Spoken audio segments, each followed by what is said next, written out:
Value stream mapping is a very effective tool to gather all the information about a process, really get a feel for the lay of the land and communicate it to your stakeholders. In this video, I will show you a case of a value stream map that I used myself to really solve a problem in an interesting way. So stay tuned. Hello, I'm Tom. Welcome to my channel where we talk about continuous improvement in an industrial setting. And in this video, we'll go over a case where I made a value stream map together with a team at a factory. It's a couple of years ago, so I'm quite comfortable sharing it by now. Many people on the channel have asked me to share a couple of examples of using these Lean Six Sigma type of tools in practice.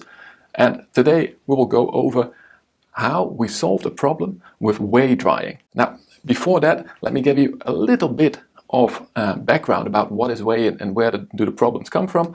Then I'll talk about the problem, how we set it up, and then we go into what the value stream map did for us. So, whey.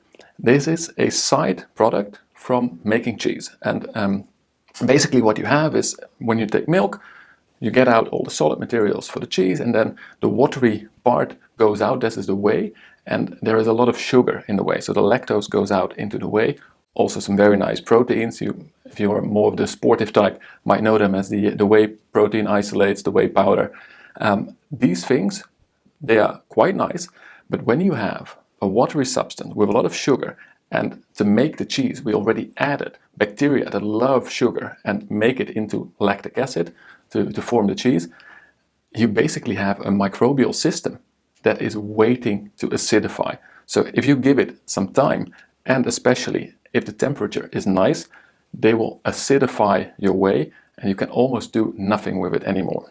So we had this whey drying tower, and there we had also the problem of this system.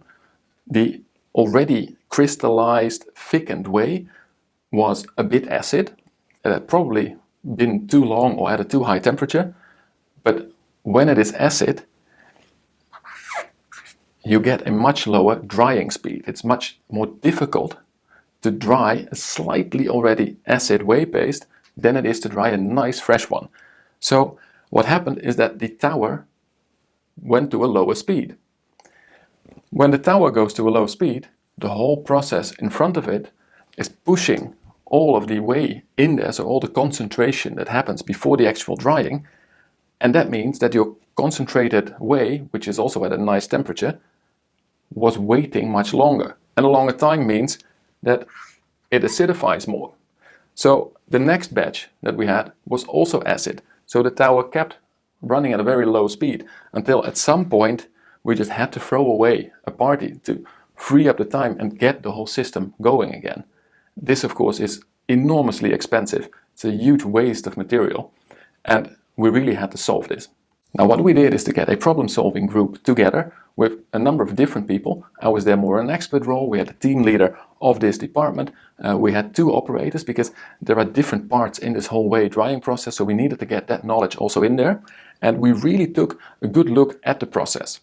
So what we saw, and I hope that this will be quite easy for you to understand, do know that even this very experienced group that works with this process day to day found new knowledge when we actually put it in a value stream map. But what we saw is that basically the processes, they all push. So when you go from your whey through filtration, you have the whey, so you filter it. When it's filtered, you have to do the first step of concentration. When it's concentrated, it goes on to the next step. It goes on to be crystallized. And only the tower itself, that works in a batch-wise way, and when the tower is available, it will draw in a new batch from the crystallizer, dry it, and then push it on again. So basically the whole process was a push process.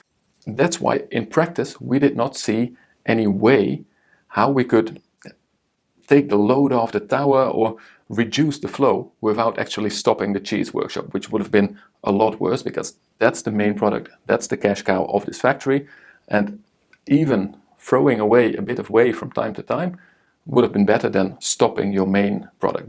By the way, if we would stop that, where to leave the milk, what to do with the whole logistical flow. This process, of course, was in summer when we got lots and lots of milk. What did we see also when we checked the sales side?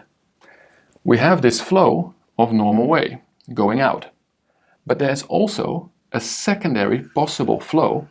In fact, when we just filtered away in its liquid state, we could still sell it. There was a good market for it to sell the liquid way. There was no market to sell any of the intermediate products afterwards. So that got us thinking. We should check what the tower, the drying tower, is doing, and how do we make sure that the inventory there, because you saw in the process perhaps a couple of these triangles with an eye in it, so inventory, these are storage tanks for several intermediate products. How to check what the tower is doing at the moment, how full are our crystallized products, and perhaps there we can make a split. And that's what you see in the future state, in the lower picture. We basically said we will take this inventory just in front of the tower, and we will make sure that our first concentration step only draws filtered whey when we know that there is enough space afterwards. So basically, we put a decision point a lot earlier in the process, there where we can actually make a decision. So in this inventory point, before the whole concentration, you have the choice, is our concentration and tower free enough to really make the best product? I mean, this is the product we want to make, then we push it in. But do we see that we already have too much product in there and it will become a problem? Then we sell it as liquid, which will at least give us some profit and we don't have to throw it away. Now, to get to this conclusion that there is basically a decision point early on in the process, we really needed to draw out this whole value stream map. So our process map with what do we do, where are the push streams, where do we still have possibilities to make a choice. Only already for that, the drawing of this value stream map was invaluable. Now, also what we did, and you will see it, is we drew in the communication lines. There is some fine print detail about each of the processes, and what we did is we really checked how fast is this process in its own material, but there are concentration steps, and so the product is more concentrated in each following step. So we recalculated that to how much is this in liquid product that we have here, so that we could really say if there is so many tons in the tanks at the end, how many liquid tons does that equate to in the start of the process? So how can we compare these processes?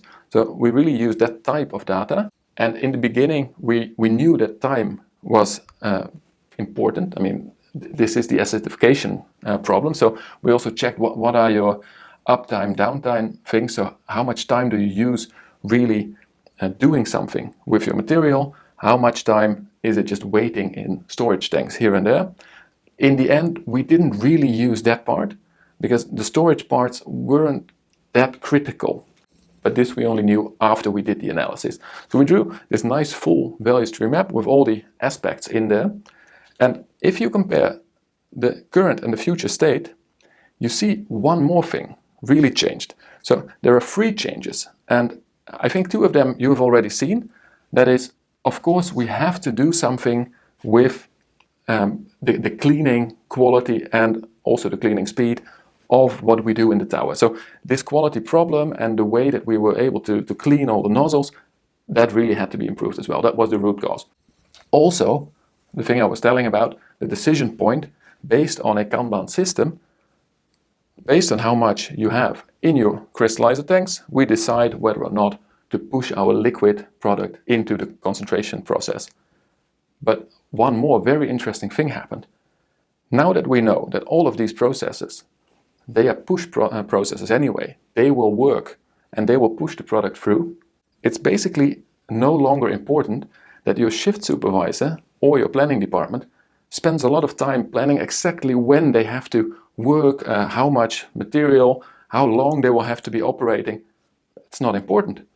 In fact, your management, your middle management layer, only has to check that the correct choices are made by the first concentration operator.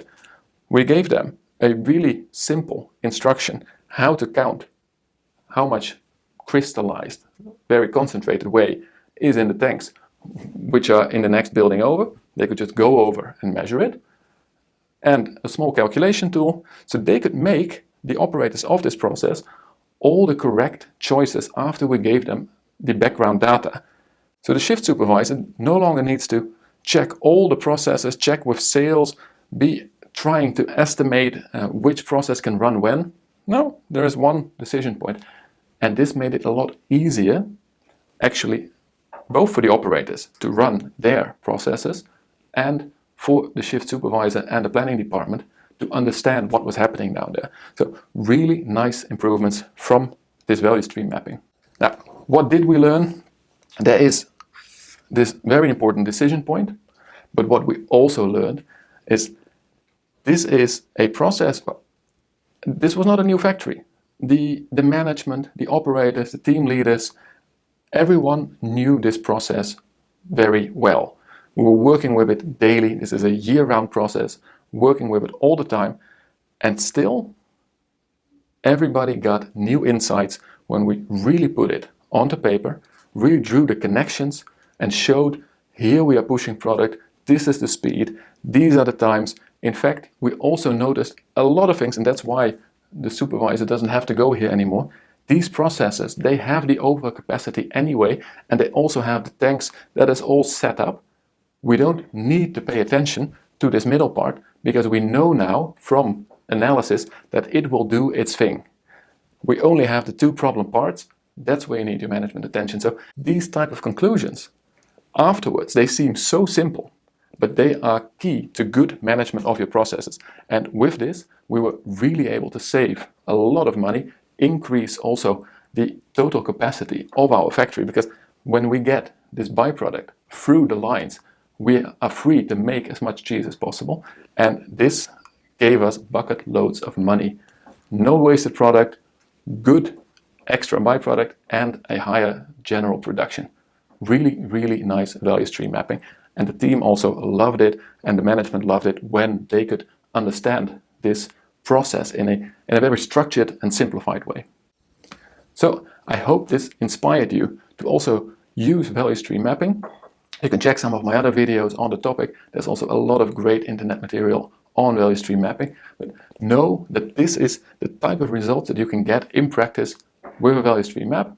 I also hope that you liked this video. If you did, don't forget to hit that like button and subscribe to my channel for more of this type of content, explanations. I'll put a couple more cases online as well. And for now, I wish you the best of luck with your value stream mapping. But as always, enjoy also the continuous improvement journey.